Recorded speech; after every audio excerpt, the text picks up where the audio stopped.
హన్మకొండ జిల్లా కేయూ పరిధిలోని కృష్ణా కాలనీలో దారుణ ఘటన చోటు చేసుకుంది. కుటుంబ కలహాల నేపథ్యంలో భార్యను భర్త అత్యంత కిరాతకంగా హత్య చేయగా ఈ దారుణాన్ని కన్నార్పకుండా చూసిన చిన్నారి మాటలు ప్రతి ఒక్కరిని కలచివేస్తున్నాయి.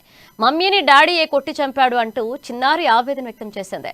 మృతురాలి తరపు బంధువులు దుఃఖానికి అవధలేవు. తమ కూతుర్ని చంపిన ఆ కిరాతకుడిని శిక్ష విధించాలంటూ వారు డిమాండ్ చేశారు. ఘటనపై మరింత సమాచారం మా ప్రతినిధి మౌనిష్ అందిస్తారు. హన్మకొండ జిల్లాలోని ఒక దారుణ ఘటన చోటు చేసుకుంది. కేయూ పరిధిలోని కృష్ణా కాలనీలో నిన్న అర్ధరాత్రి సమయంలో భార్య పైన భర్త అతి కిరాతకంగా దాడి చేసి హత్య చేయడం జరిగింది. తన యొక్క కాళ్ళు చేతులు కట్టేసి మెడపై కత్తితో అతి కిరాతకంగా చంపేయడం జరిగింది. తన యొక్క సొంత బిడ్డలు ఇద్దరు కుమారులు ఉన్న నేపథ్యంలోనే తాను హత్య చేయడం ఆ పిల్లలు కూడా కళ్ళారా చూసిన నేపథ్యం అయితే కనిపిస్తుంది. చిన్నపిల్లలు ఉన్న నేపథ్యంలో ఇతను 4 సంవత్సరాల క్రితం ప్రేమ వివాహం అయితే చేసుకోవడం జరిగింది. తన ప్రేమ మర్చిపోయి అయితే కట్టుకున్న భార్యనే అతి కిరాతకంగా చంపేయడం అయితే ఒక ఛాయలు అయితే అలుముకున్నాయని చెప్పుకోవచ్చు. ఇప్పటికే ఆంగల్లో ఉన్నటువంటి ఎంజిఎం మార్చరీకి ఇప్పుడు బంధువులు చేరుకోవడం జరిగింది. ఇక్కడ ఉన్నటువంటి కొంతమంది వారి యొక్క పిల్లలు కూడా ఉన్నారు. పిల్లలతో మాట్లాడదాం. 3 సంవత్సరాల బాలుడు కూడా ఈ హత్య జరుగుతున్న సమయంలో అక్కడనే ఉన్నాడు, ప్రత్యక్ష సాక్షిగా ఉన్నాడు. ఒకసారి మనం ఆ పిల్లాడితో కూడా మాట్లాడే ప్రయత్నం కూడా చేద్దాం. చూసినావా? నువ్వు చూసినావా? ఏం చేసిండు డాడీ?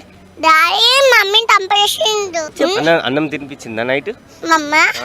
మమ్మీ తినిపించలేదు. డాడీ ఏమన్నాడు మమ్మీని? డాడీని మమ్మీ చంపేసిండు. అవునా? ఎట్లా ఏం చేసిండు? కాళ్ళు చేతులు ఏమన్నా కట్టేశాడా? ఎట్లా కట్టేసి ఇట్లా అన్ని కట్టేసిండు. కట్టేసి ఏం చేశాడు తర్వాత? నిన్ను నువ్వు చూసినావా? నువ్వు ఉన్నావు అక్కడనే ఉన్నావు? నువ్వు అప్పుడు కూడా ఇంతనా? ఇంత ముందు కూడా ఇట్లా చేసిండా? కొట్టిండా ప్రతిరోజు? నేను భూయపోవడానికే కొట్టిండు. మమ్మీ ఏమన్నా మాట్లాడిందా నీతో ఫస్ట్ తర్వాత ఇంతకుముందు? అడిగితే ఉన్నారా ఆ కోసింది. కావాలా ఇప్పుడు? మమ్మీ కావాలా? మమ్మీ తట్టుపోయింది. మమ్మీ అత్తది. ఇది ఒక చిన్నారి ఏ విధంగా చెప్తున్నాడు, 3 సంవత్సరాల పిల్లగాడు ఏ విధంగా చెప్తున్నాడు, తన తల్లిని తండ్రి ఏ విధంగా చంపాడో ఒకసారి ఆ చిన్న పిల్ల అభంశం తెలియని పిల్లాడు చెప్తున్న పరిస్థితి కనిపిస్తుంది. ఒకసారి వారి మదర్తో మాట్లాడదాం. అసలు ఏందమ్మా, ఏం జరిగింది? అసలు ఎన్ని సంవత్సరాల క్రితం వీళ్ళకి పెళ్ళి అయింది? ఇప్పుడు బాగానే అయింది. 10 సంవత్సరాల దాకా అయింది. ఇక ఈయన పుట్టాడు సిమట. ఆ తర్వాత ఈడు మాకు తెలియలే. 1 సంవత్సరం తర్వాత తెలిసింది పెళ్ళి అయ్యి. వాళ్ళ అన్న కూడా తెలియదు, నేను లాగున్నాడు వాళ్ళ అన్న ఇట్లా అయిపోయాడు. ఇప్పుడు కూడా తెలుతలేను మనకి. అది చావాలి అంటాడు. రాత్రి ఊరికి వచ్చేది రాత్రి నుంచి 7 నుంచి రాను. మాది పాలకుర్తి. రాత్రి రాలి పొద్దున బస్సుకు వచ్చిన.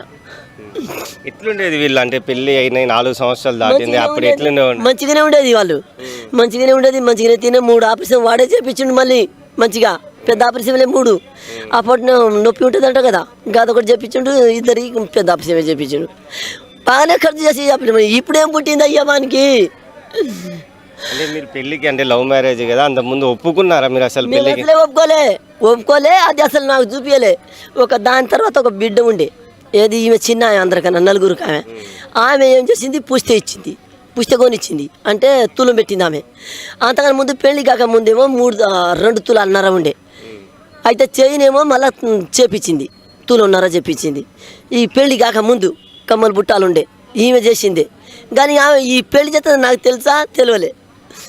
3 నెలల తర్వాత తెలిసింది లవ్ మ్యారేజ్ అని. తెలియలే నాయన. ఇప్పుడు ఈ సంఘటన జరిగిందని మీకు ఎప్పుడు తెలిసింది? ఎవరి సమయం?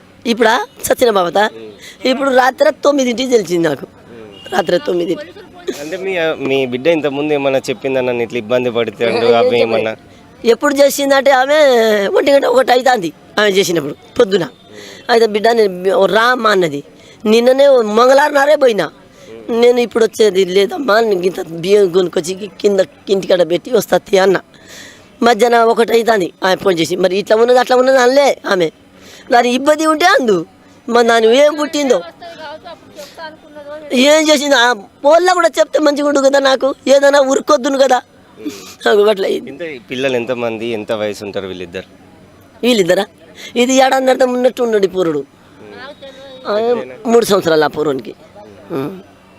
ఇప్పుడు అంటే ఇట్లా ఏం కావాలి అంటున్నా అంటే ఇలాంటి న్యాయం కావాలనుకున్నా ఎందుకంటే ఒక ఏ న్యాయం కూతురు చేస్తారు పోయింది. చుట్టూలకి నాకైతే తెలియదు. నేను 5 బిడ్డల కన్నా ఒక కొడుకుని కన్నా కానీ అంత నాకు బాధ తెలియదు. నాకు ఎట్లా ఇస్తారో ఎట్లా చేస్తారో నా బిడ్డకి ఎట్లా న్యాయం చేస్తారో మీకే తెలియాలి, నాకు తెలియదు. ఇక నా బిడ్డకు న్యాయం చేసేది ఎట్లా ఉండదో వీళ్ళకి ఇప్పుడు దాకా వాళ్ళ పెదన్న అన్న ఉన్నాడు. ఆ భూమి బాపతి పైసలు ఇస్తలేడు వాడు, వాడే చేసుకొని వాడే తింటాడు. లంచవాడికి వాడు కూడా రావాలి ఇప్పుడు ఈడ. అంటే ఇంతకుముందు ఏమన్నా కట్నం కోసం ఏమన్నా ఇట్లా నిర్లక్ష్యమని ఏం చేశాడు ఏమన్నా ఎందుకు మన అబద్ధం ఆడవద్దు. కట్నం మాకు అడగలే అని ఒక 9% మాకు అడగలే. ఈమెయిల్ లేవు మరి చేసుకుంది కానీ కట్నం కూడా నాకు అడగలే అని అబద్ధం ఎందుకు చెప్పాలి నాయన? ఎన్ని రోజుల నుంచి వీళ్ళ మధ్యలో ఇట్లా మనస్పర్ధలు వస్తున్నాయని ఏమన్నా చెప్పిల్లా అసలు మీకేం తెలిసిందా? లేదు ఈమెది అంతకన్నా ముందు ఏం లేదు ఆమెకు. ఆయన మంచోడే కానీ ఆయనకు ఎవరు నేర్పించబట్టి ఈ మాట చేసిన వాడు. అట్లా ఉండేటోడు నీకు 3 ఆపరేషన్ చేపిస్తాడా? 2 పిల్లల కంటే అప్పుడు వాళ్ళ దాని వదిలే గొడ్డుదే పిల్లలు లేరు ఆమెకు. వాళ్ళు ఏం చేసుకున్నారో ఏం చేసిరో. ఒక కొడుకు మీరు ఎవరు? అక్క ఇగో ఒక కొడుకు నాకు అని అడిగిందట. ఒక కొడుకు నాకు అని అడిగినట. అది కూడా మా చెల్లె చెప్పింది, మా మధ్య చెప్పలే. చెప్తే నేను ఇయ్యను, నేను కన్నా నేను మీకు ఎందుకు ఇస్తారని మా మధ్యతో చెప్పిందట. కానీ వాళ్ళతో చెప్పలేదట, మా మధ్యతోనే ఒకసారి చెప్పిందట. వాళ్ళు అడిగిందట. సరే అయితే ఏ ఇస్తా అని అన్నాడో మరి ఏమన్నాడో మాకు తెలియదు. అయితే మా చెల్లెకి ఏం అడిగిండో తెలియదు. అయితే ఒక కొడుకుకి ఇస్తా అని అన్నాడో మేమైతే ఇల్లేదు. మా చెల్లె అన్నది మాతో, ఇట్లా అడుగుతారు నేను ఎందుకు ఇస్తా అని మీ మధ్యతో నేను చెప్పిన. నేను ఎందుకు ఇస్తా, నా కొడుకులు నేను సాదుకుంటా పని చేసి నేను కానీ నేను పెద్ద పెద్ద ఆప్షన్ చేసుకొని నేను కానీ ఆయనకి ఇస్తానా అని అదే ముచ్చడు అన్నది మాతో. అంతే. మీ చెల్లె ఏం చదివింది అసలు ఎంతవరకు? డిగ్రీ అయిపోయింది అనేది ఆమెది. డిగ్రీ అయిపోయేసరికి అది సెక్రటరీ జాబ్ చేసింది చివరస్తల హాస్పిటల్ ముంగట. నెలకి 20,000 ఇచ్చేది, నెల 18,000.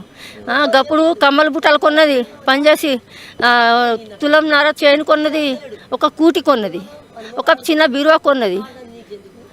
అవి చిల్ల సామాన్లు ఆమె కొనుక్కున్నది, పెళ్లి చేసుకున్నది. మరి ఎందుకు ఇంతగానో చంపాల్సిన అవసరం ఏమొచ్చిందని అనుకుంటున్నాం? మేము చెప్పలేము, మాకైతే తెలియదు. పోలీసులే ఫోన్ చేస్తే మేము వచ్చినాం అక్కడికి, మాకు తెలియదు చచ్చిపోయిందని. చంపేసి వ్యక్తిత్వం పరంగా ఆయన డ్రింక్ అలవాటు ఉందా? మద్యానికి ఆయన బానిస అయిన వ్యక్తి ఇంతకుముందు ఉన్న ఈ గొడవలు ఏమన్నా? తాగుతాడు, సాయంత్రం తాగుతాడు. తాగి ఒక్కొక్కసారి మాట్లాడతాడు, మంచిగా మాట్లాడతాడు. ఒక్కొక్కసారి నాకు తీరుతాడు, ఒకసారి తీర్తాడు. మన మనిషి మనకు తీరుతాడు కదా, పోనీలే పట్టించుకోవద్దని మేము పట్టించుకోము. ఇక వాళ్ళిద్దరు మంచిగా ఉంటే చాలు, ఎవరు తీర్తేంది, మన మనుషులు మనకు తీరుతారని మేము ఏమో సపోర్ట్ చేయకపోయేది. మంచిగా ఉండేది వాళ్ళు. ఇప్పుడు ఇంతలో ఏమైందో ఎవరు నేర్పిరో తెలియదు, ఎవరు ఏమన్నారో. అదే ఒకసారి పొలం గురించి భూమి గురించి అడిగేదానికి పోతే ఒక కొడుకుకి ఇస్తే నీకు పొలం ఇస్తా, నీకు భూమి ఇస్తా అన్నారట వాళ్ళు. అది కూడా మా చెల్లె చెప్పింది, మాకు ఎవరు చెప్పలేదు. ఆ ముచ్చటైతే మా చెల్లె చెప్పింది. చెప్తే ఇక వాళ్ళే ఏమైనా చేసుకొని మనకెందుకు వాళ్ళ. ఇప్పుడు ఆ పర్సన్కి ఏదైతే చంపేశాడో ఆ పర్సన్కి ఎలాంటి శిక్ష పడాలనుకుంటున్నాం? ఇక మా అమ్మకి తెలుసు అవన్నీ, నాకైతే తెలియదు. అంటే వాళ్ళ కడుపులో పుట్టిన నాకు తెలియదు, అది మా అమ్మ నాన్నకి తెలియాలి. అగో పెద్ద మనుషులే చెప్తారు, మేమేం చెప్పాలి. ఇది బంధువులు చెప్తున్న విషయం.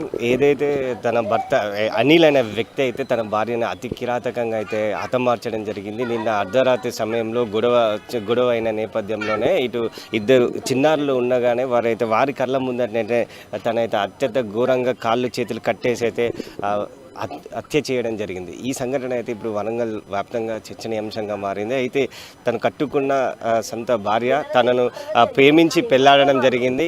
అలాంటి ప్రేమించి వెళ్ళాడిన వ్యక్తి అలాంటి తన యొక్క భార్యనైతే ఇప్పుడు హతమార్చడం అయితే ఒక విషాద ఘటన అయితే చోటు చేసుకుందని చెప్పుకోవచ్చు. అయితే ఈ సంఘటన అయితే మనకు హన్మకొండ జిల్లాకు సంబంధించి కాకతీయ యూనివర్సిటీ పరిధిలో కృష్ణా కాలనీలో చోటు చేసుకుంది. అర్ధరాత్రి సమయంలో ఈ ఘటన అయితే చోటు చేసుకుంది. అయితే వాటి కుటుంబ కలహాల నేపథ్యంలో అతను భార్యాభర్తల మధ్య గొడవ తరచూ